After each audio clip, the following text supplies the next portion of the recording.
Hi, I'm your host, Prateek Panda, and you're listening to Impulse, the influencer marketing podcast by Phyllo.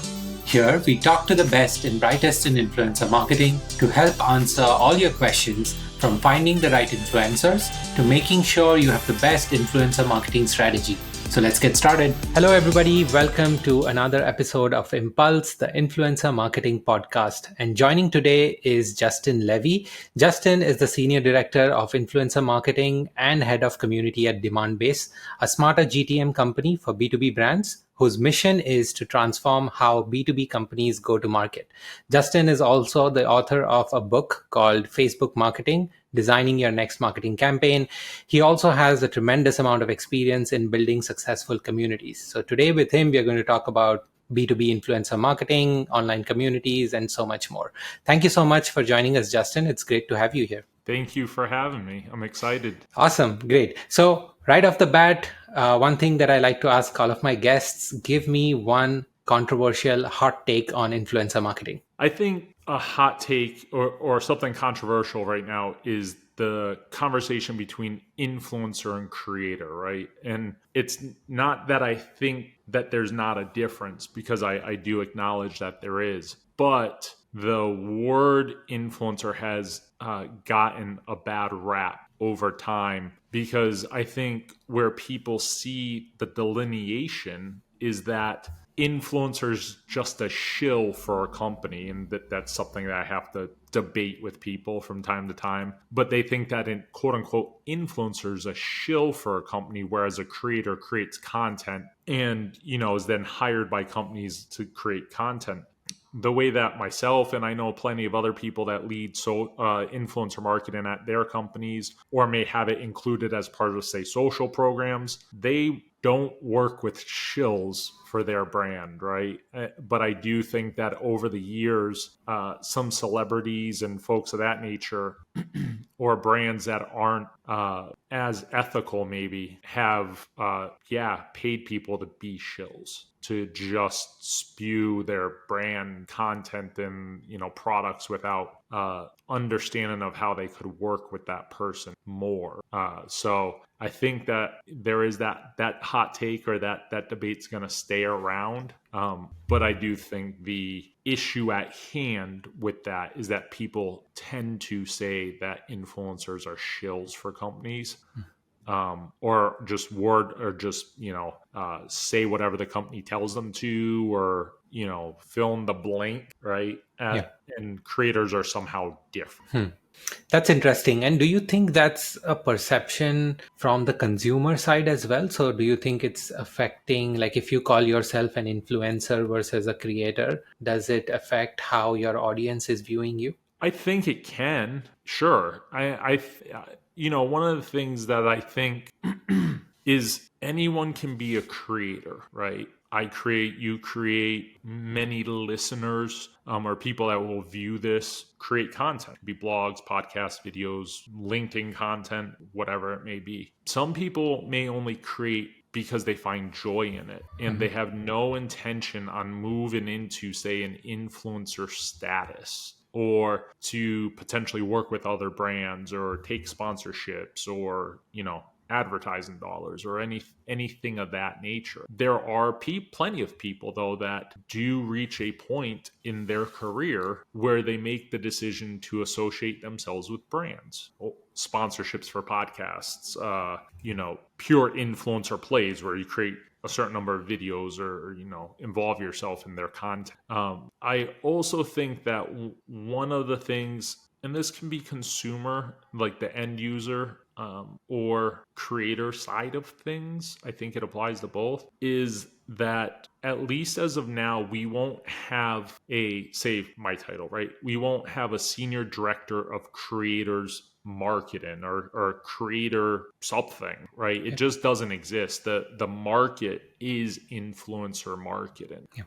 As a piece of that, and as a major driver, should be creators and should be the creator economy. I think that the end user benefits more when companies and individuals in my role, similar roles, or my role, look at it as that they are working with creators, right? Not that I'm signing an influencer contract, that I am working with you as a creator so that we can drive a message to your audience that you and I agree on. Got it. That way the end user benefits, right? Yep. The consumer benefits in that. And it doesn't ruin that creator, that influencer's reputation or taint it with their audience because they've built trust with them over time. Yeah, and trust is the essence of everything in this industry, right? So it matters a lot on whether the trust continues to be maintained or not, and this is an important piece. Absolutely. Great. A little bit of a segue into your background, right? And you studied criminal justice, sociology, and homeland security at university. How did you get into marketing and why? So undergrad, my undergrad was in criminal justice and sociology, always with a point towards or goal heading into federal law enforcement of some kind. I had the opportunity to be one of the first 20 to 25 people in the U.S. to be allowed to hold a master's degree in Homeland Security. So at that time, currently in 2023, there's plenty of universities that have programs. But at that point in time, UConn was the first university selected by the Department of Homeland Security and the Naval Postgraduate School in Monterey, California, to put together this program. So in my first class, we had people that were part of the FBI's Joint Terrorism Task Force. We had people that were with the DEA, Federal Air Marshals, people that provided executive security for huge corporations, right? Provided CEO type security. And it was something that I was deeply passionate about. And during my schooling, I was recruited by a federal agency. And throughout that process, we had certain conversations that led me to believe that, I would be making certain decisions that I didn't know the answers to later in life, right? About the type of family I could have, what could be shared and when and how and things of that nature. So I started, like most of us do, working for, kind of out of college type places, my kind of first full-time gigs and whatnot. And during that period of time, my best man and someone I'd grown up with had a Argentinian steakhouse.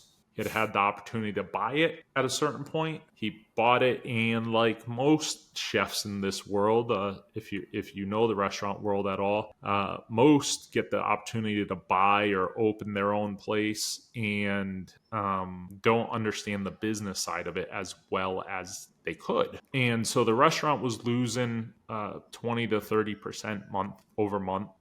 He wasn't able to pay his bills. He wasn't able to take a salary for himself. And it was the best food you could ever try. Best steak. And he cooked every night over a wood fire grill. He cut all of his own meat. He made everything was homemade, and everything was over a wood fire grill, so much so that his hands peeled from being over the wood all night, right? He had deep kind of burn marks or dry skin. And at that time was when all these new things that would eventually be social networks really started to pop. So Twitter, Plurk, Friendster, Facebook, YouTube, MySpace was around already because we kind of all grew up with that a little bit. But you had all these networks that started to come to life, and I didn't know nothing about them, but we are also trying to figure out what this angle could potentially be to help. So we had made some really quick decisions. I wasn't considering myself a marketer by any means, but I did know that a website that only had a PDF couldn't get traffic. Like, you're not going to search. Like, Google can't read a PDF, right? So we redesigned the website to make it more dynamic. We launched a third-party blog because I didn't think that people would want to come to a restaurant website blog because a first assumption, because I use myself as the use case, would think that it's going to be what our specials are tomorrow night, or why should you visit us? So we made a foodie blog, or blog for foodies, and recruited people who were foodies to write for it. And then we started a YouTube show. So it was a weekly show where we taught people how to do chefy things, right? How to fire roast tomatoes, how to peel onions, how to cut, be able to go to Costco and cut your own steak down into the different pieces. What were the different pieces? And it started to get traction. And suddenly the restaurant turned around. It went to kind of into the black and ended up being named a top steakhouse in Western Mass for 5 years in a row. And that kind of brought it onto the radar of mainstream media, case studies, and that kind of is what started me down this path from criminal justice, intelligence services, federal law enforcement, this hard pivot to what would become social media. Got it. And from that pivot from a B2C style social media to now what you're doing on the B2B marketing side, let's dive in a little bit deeper there. As far as B2B influencer marketing is concerned, what are some distinct differences if you compare it with the B2C style of influencer marketing that most of us are familiar with or we notice more often online? Yeah, I think that there's one similarity and there's one kind of glaring difference, right? So the similarity is that you still have a decision maker on the end, right? It's B2B isn't two logos talking to one another, right? I think we all know that, kind of can all agree to that. So it's in B2C, you're just trying to convince one other person. I think you should buy, if I'm Sony, I'm trying to convince you why you should buy that 85-inch TV. Here's all the features. Here, like 10 people that all know what they're talking about in electronics are telling you why this is better than this other brand TV. In B2B, the decision-making group is large, depending on the deal size and the size of company and product and everything. But it can be 5, 10, 15 plus people. And that could range anywhere, say, from a director to the C-suite, CFO, CRO, what have you. So the size of committee, your size of influence is different. The huge difference is that B2B doesn't have physical product, right? I can't send you something to physically review and create content. So when I was on the agency side, we did an influencer campaign with dad bloggers and Sony products. Sony had approached us, said, we have all these cool new toys and we want people to try them. Yeah. Great. We designed experiences. We got the 5 dads. We designed experiences, sent them the product and said, have this experience, have a movie night. And, we gave them Blockbuster when that was a thing, gift cards and all that. Enjoy this and then create content around it. Can't do that on the B2B side, right? So there's other methods that you can take. But I think that's one of the glaring differences is that you don't have a physical product that you can send the influencer. But you do have sort of an online version in most cases, right? A B2B product could have a trial or a way to experience the product. And there are a lot of creators who are creating content around reviewing such products as well, right? Do you think that's a necessary thing though? Like, is it necessary for the creator to be able to work with you effectively only if they are able to try the product? Or are there some other ways in which we can engage as well as a brand? Well, I can tell you that in my time here at Demandbase, we have never given product to a single influencer that I've worked with, and we've run dozens of programs. So yes, you can engage with influencers without a trial, because if you had to have a trial, then I haven't done my job in the past few years. Yeah. So let's dive a little bit deeper, right? Let's maybe take an example out of that, because I've been talking to a lot of B2B marketers who are now suddenly starting to look at influencer marketing as a viable channel for B2B marketing as well. And more often than not, what they ask me is, hey, my product doesn't have a free trial kind of a method. Because by default, what they start thinking is, okay, I need to give access to the creator. They are going to sign up and try using the product. While they're using the product, they create an opinion and content piece around the product, and that's what gets posted online. So let's assume that that's either not something that your product does, or you just don't want to give access to a trial because that's not the way you want it to do. Can you tell us a few examples of some demand-based campaigns, maybe where you've not had to share access, and you said you don't do that anyway? What kind of campaigns do you plan out with these creators? What is the messaging idea? What is the objective of the campaign? Yeah, absolutely. And for us, and I think this applies to a lot of companies, right? The cost of setting up a trial and the knowledge, the needed knowledge of the product is so much that it actually would deter an influencer or a creator, right? And that's some of the reason why. It's not that we don't want to, it's that it would not help if I gave you a trial today. You get in the tool and say, I don't understand. And we have to put so many resources to it, and you may not care about it at that point. Plus, in my viewpoint, and this will kind of dovetail into examples, but in my viewpoint, nobody wants to be pitched on product. People that do, physical, on the B2C side, or that do, open box reviews and stuff like that. Yes, they want to receive the new product that the companies benefit. But generally speaking, it doesn't help if I came to you and said, we have a new product or a new feature, and I want you to create content out of it. You'd be like, no. Yeah. Because why do you care? And why would your audience care? So we do a couple different. One, we do a few top lists per year. So, those are recognitions of people. We are going to be publishing our second annual 100 Most Powerful Women in Sales list here soon. And we've done other similar lists. And when we do those, a lot of people don't like lists, right? They think that they're just a clickbait. And some brands or some lists are. Some people go and just the top 100 people by followers on LinkedIn. And it's like those people have no association to your brand. None. Maybe one person or 10 people on that list or something will go, ooh, I was named to a list because I was on the list with this famous person. Yep. Not because I know who your brand is or I really care. So we do a lot of research. There's really kind of a handful of categories that we use, and we look at relevancy to the conversations and reach and engagement and content creation and a bunch of things, diversity and what have you.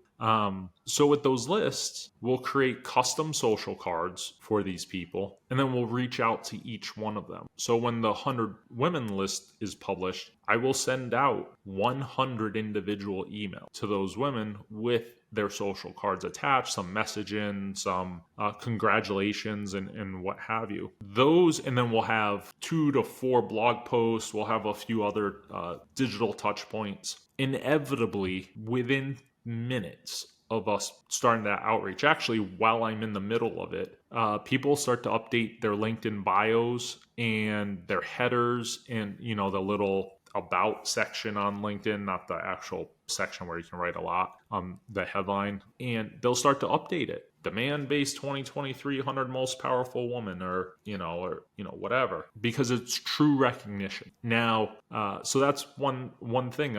We've either built new relationships thanks to that, or we've reinforced existing relationships with those folks. You can take that one step further though, and wait. In this case, I'll wait 2 to 3 weeks or so, kind of let that die down, because you still have people filtering in, maybe they're on vacation or what have you. I'll go back out and ask these women, we want you to be part of an ebook. Can you please give your 2-minute thought to this, or your 2-minute reply? It'll be something that matters to us and is relevant. We'll get typically with that model, a 30% hit rate or so. So last year, out of 100 women, we had 30 women reply. We created an ebook out of that, and we actually published it. We'll do it this year in October for Women in Sales Month. So you're taking advantage of that, which is only good by them and what have you. But then you go back out again with, in this case, 30 more custom cards that had their quote on it. So now you've given them 2 opportunities to share something that matters to them.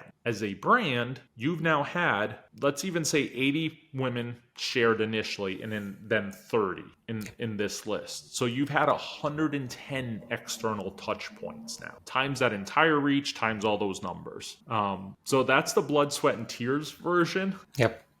You can do, obviously, there's paid influencer programs that you can do around content creation, X number of videos, video interviews, articles, co-created content. And then something I've been doing a lot of lately is direct mail programs. So, one that we just did was we sent unicorn pinatas to about 65 people. And the messaging inside of it was surrounding, do you have a unicorn ad solution? Or wouldn't it be great if you had a unicorn ad solution? Now, this is the direct product pitch, but subtle, because it was around our advertising solution that we wanted to draw more attention. But it was written and done in a way that if you're in tech, you know what a unicorn is. Yep. And it's a play on it, right? A unicorn emoji, the pinata, all this stuff. If you got an email like that, you're going to respond to it. Yep. It's playful enough. Why wouldn't you respond? And then as part of that, the prompt was, if you share it on LinkedIn and you tag us, we'll send you a half dozen Grove cookies. Now, anyone that knows anything on LinkedIn right now in June of 2023 knows how Grayson and his wife Marie are killing it on LinkedIn with their cookies. They have created FOMO. Everyone wants them. They're across every direct mail provider there is. So I had people write back to me or share saying, I'm sharing this because I have FOMO and I want my Grove cookies. But then similar to the list, you get 2 touch points out because someone gets it and they're like, unicorn pinata, like Demandbase is out of their mind, but this is so cool. Yeah. But then they get the cookies, so then they show it again. This is my first time ever trying these cookies. They are so good. Oh, now you just got 2 for the price of 1, right? So those are probably the 3 buckets I would say that we use often, that anyone can take that and replicate themselves depending on team size or budget. I think that was very, very good examples, and definitely something that people should try out. Very spot on, where the intent is not to sell product all the time, right? Yeah. And the intent is to add value and recognize people for what they are doing, and in the process there is some visibility for your brand. So on the face of it, it seems like a great campaign. It'll get you a lot of visibility, a lot of shares, likes, comments. Yeah. So definitely a lot of visibility for Demandbase. Were you able to measure any conversions out of the campaign? Was it even top of mind for you to measure conversions here, or was it purely like, okay, let's go build brand? Yes and no. So what I can tell you is that with our lists and with the different campaigns, depending on the size of the campaigns, our programs will usually be in the top 5, if not higher, for source traffic to our website for the first few weeks, right? So some of that is sheer size. You are actively reaching out to, in the example I provided, 100 women, 100 people saying, here, you've been recognized, here's a link. Yeah. They share it with their 5,000, 10,000, 100,000 followers. It's a lot of inbound traffic. That's very successful, right? Because once we capture them on the website, maybe they do read the blog post and leave. That's fine. Or they read the blog post, they click on this link, they go here, they do this, and they do other things. So that's kind of number one, and that's very high top of funnel in the sense, really brand awareness and brand reinforcement. We have started to build the muscle and started to look at pipeline contribution with our programs, because we don't go out solely to prospects and customers. If a prospect or a customer is included, great. If not, we are literally dealing with it with blinders on. Are they influential within their community? But we have seen sourced pipeline, or pipeline influence, I should say, from these campaigns that we've been able to track directly back. Got it. Makes sense. And, all the examples that you gave, also great examples. One thing that I'm intrigued about is it's not easy, right? Like trying to put all of these things together and making sure that it's going to work is a lot of effort, right? And what does the team look like? How long do you guys spend, planning one campaign? How many such campaigns do you do in a year? Tell us a little bit more. So I have a team of 3 people, and then obviously myself. And I tend to set way too high of a bar, and the more successful it is, the more the organization asks. So we've already run two physical campaigns and three lists this year. We have, but those were smaller lists. They were in the range of say 25 or so per list. And then we have coming up later on this year, we have 200 lists, top 100 lists, and a third project that will end up being, that's a physical touch point with 75 to 100 people, that we've already been working on for probably 2 months now, because it's that much of a heavy lift, because it's a very, very custom piece. Got it. Makes sense. Cool. So let's dive a little bit on the community piece, right? And we'll come back to the B2B influencer marketing bit again. But you run this, successful community. Tell us a little bit more about the community. Why did you start it? What is it called? Who are the people on it? And how is it helping? Yeah, so we run a community called Revenue Circle. It's a free Slack-based community, and it's for sales and marketing executives. So VP and above, up to CRO, CSO, CMO level, and we run it as essentially a demand-based powered community. That's how I refer to it as, because we have our customer community that's run by someone else on our marketing team. Obviously, that's where customers get together and have conversations, and our product marketing teams in there when we launch product, and they hold events and review.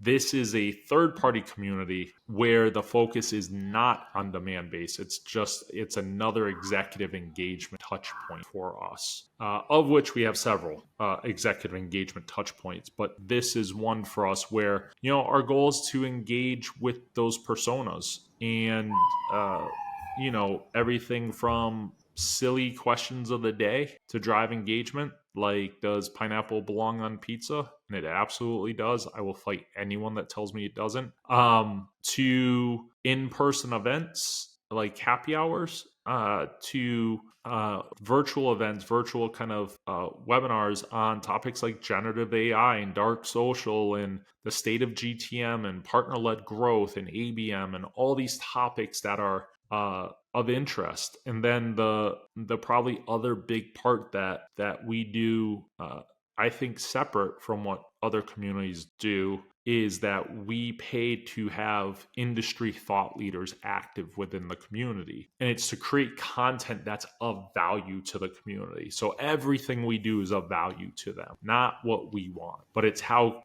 we have people, thought leaders in there to help the community members drive their personal brands and build their personal brands and engage with people in a way that they may never be able to really be one-on-one with that person, because they're a big keynote speaker at conferences and things of that nature. So anything to drive value for the community. Got it. And it seems pretty obvious that a lot of your customers might also be on this community because it's the same target persona. Yes. Yeah, we do have customers and prospects that are in the community. And, I have conversations with our sales team kind of on an as needed basis. But we certainly have people that have just come in as recommendations, or have heard of the community, or listened to a podcast, or something of that nature, and have reached out to become a member. Got it. I'm going to reach out to become a member. And on that note, you also mentioned a little bit about sales, right? Like, one of the things that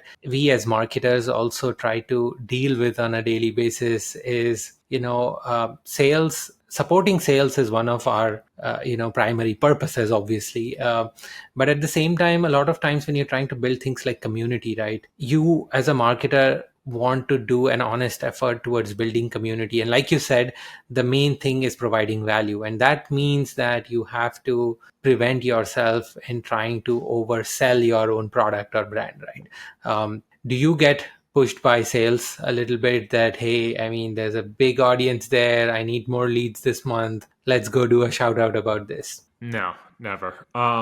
It is very, very much purpose built for to be hands off when it comes about demand based wares.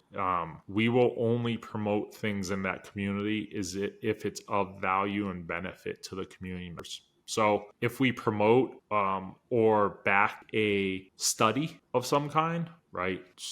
State of GTM 2023, I don't know, it's not something that we've done, but like, let's call it that, right? And we funded the study, I would promote that because it's helpful information for that community. Something like Demandbase announced this today, I won't promote, and nor am I asked to promote.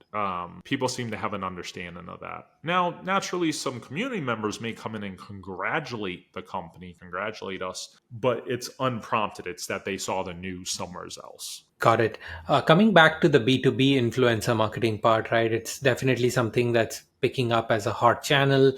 If somebody's starting out with B2B influencer marketing, do you have some tips and advice on what to take care of? Yeah, I would say the biggest thing is to focus on building relationships, maintaining those relationships, and reinforcing them with the creators and influencers that you're going to want to work with. One of the things that I see happen with way too many companies and individuals at those, right? Someone has responsibility for influencer marketing, is that they believe that the influencer relationship's only a one-way street. So you're going to do what I pay you to do or what we agree for you to do, or I'm going to ask you for a favor and I'm never going to help you myself. So, hey, yeah, we worked on this campaign together. Can you share the video out, or for example, with your community? Well, the brand should also be sharing out that video, should be sharing out their other content, should be tagging them,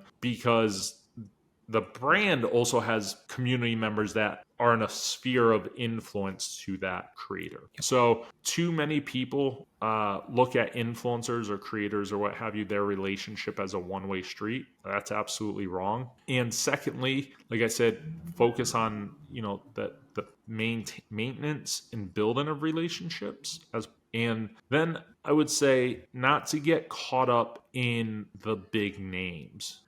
Everyone wants, say, for example, Gary Vayner. And Gary is a great guy. I've been fortunate enough to know him for about 15 years. But he, it's hard to get in touch with him. He's very, very busy. And, he just has such a structure around him and a cost associated with that to get him to tweet your brand isn't going to happen, right? So I think it's an unrealistic expectation. Instead, look at creators that are more focused in your industry. They don't have to have tens of thousands of community members or hundreds of thousands of followers or more. They may have 1,000 followers, but those 1,000 followers are the exact ICP for you. Makes sense. Those are the people you should be trying to build a relationship with, not the Garys of the world. If that opportunity presents itself, of course, you don't say no to it, but try to focus on the people that are most likely to influence your ICP. Got it. And that definitely makes sense. And from what you mentioned, both the points, I have two follow-up questions. One is, let's say this situation, and somebody asked me this recently, let's say you've convinced your C-suite and you're going to try out your first influencer marketing campaign. And let's say you have a $25,000 budget. One thought process is, let me try to get as many influencers on board and try to make a lot of noise about my brand. The other approach is, I'm going to identify a few, but I'm going to create a deeper, more longer term partnership with them over 3 months, 6 months. It might still fail or it might work, but I'm going to work with a smaller, more focused bunch. And that means that they might put in a lot more effort as well. Do you have a suggestion or something that you would want to say, and which approach might be better? Is actually one better than the other? I think it's campaign based, right? I think that it has to always be campaign based and based on what the goal of that campaign is going to be. For example, and you need to test every relation, right? I wouldn't go into a 12-month contract with someone if it's an untested relationship. But if you have something that's supposed to be a long tail effort or a kind of roll-in effort, we have certain campaigns that are long tail approaches. We had a big splash, but then we want the long tail for the rest of the year or something like that. You might work on a larger campaign now where maybe if it's budget based, because you can do, and I am a big proponent of organic campaigns where you don't put money behind them, but let's assume the budget. You might put a larger budget now because you are looking for that big splash. So you want a handful of influencers that have influence, that hit your ICP, that also have a large following. Great, you make that big splash. Hopefully your campaign's successful, but then you need to keep that campaign, those lights on for 6 more months, say. Then you need to become more targeted in who you're going to work with over that period of time that's going to deliver the best results. So, made up numbers here. You may have 15 influencers for the launch, but then choose 5 that you're going to work with for the rest of the year on very specific campaigns or very specific content or what have you. Measuring along the way, right? What's their cost? What is their engagement? For paid campaigns, I measure something called CPE. It's cost per engagement. I'm a huge fan of the metric because it allows you to normalize everything, which is really hard in influencer marketing on the paid side. So I can take the cost of every single individual, all their engagement, and understand how much each one. Got it. And I think that's great advice. And the second thing I wanted to ask you about is, let's say we go back to your point around finding, not necessarily chasing the big names, but finding those small micro creators, nano creators who have the exact ICP that you're looking for, especially in the B2B influencer marketing segment. How do you go find these people? Are there tools that you use, or you rely on things like LinkedIn? What's the best way to discover these influencers? Both. It comes down to if you have the budget, right? Like, and where that falls. So LinkedIn for B2B is the place to go search, right? There are a lot of other signals that you can go search, but for sake of argument, LinkedIn. And understanding how to search it based on, are you looking at a certain title and above? So decision maker, okay, that's going to be director and above. Certain titles, locations, types of people, like are they larger enterprise or are they at mid-market? Are they SMB? Do you not want SMB? Whatever. You can do a pretty decent searches within LinkedIn. A lot of that's going to be one-to-one though because of LinkedIn's API. So great, I find this list of 100 people. I have to manually now search it to see, do they fit my 4 or 5 pieces of criteria? Are they that titled? What's their reach look like? Are they active in conversations? So it's possible. There are tools out there as well. One that's one of my favorites, Analytica. They allow for something similar, just in a tool. So you can go and say, I'm looking for influencers that have a reach of 500 to 10,000 that are on these topics, A, B, and C, and that are at decision maker and above. Little tweaks on that, but essentially the same that. And their tool will deliver back that list. And a lot of tools are like this. And then you tweak that, you might tag them, move them around, kind of develop your outreach list. All right, makes sense. I think that is spot on and definitely very, very helpful. As we get closer to wrapping this up, I'm going to ask you a fun question. If you were to take an influencer out to lunch, who would that person be and why? I'm fortunate in my career to have had the opportunity to be become friends with a lot of the influencers that we all know in B2B. One of my favorite humans in the entire world is Ann Ham. She's Chief Content Officer for Marketing Profs, best-selling author. Most people know who she is. We do nothing but laugh and joke and have a great time when we're together. And she's a smart human being and always has crazy ideas that usually I'll go implement, and we create a lot of fun content together. So it's always a great time when I can spend time with Anne. Awesome. Thanks, Justin. Thanks for sharing that. And thanks a ton for spending so much time with us. I think this was an incredible conversation. Lot of takeaways from this, a lot of actionable takeaways also that people could, if you are starting out in influencer marketing or if you've played around with it for a fair amount of time as well, I think you've shared some great ideas that people could really try to replicate for their brand. Thank you so much. Thank you for having me.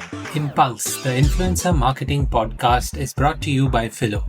Phyllo is the easiest way to get access to authenticated creator data from hundreds of different platforms. To know more about Phyllo, visit getphyllo.com.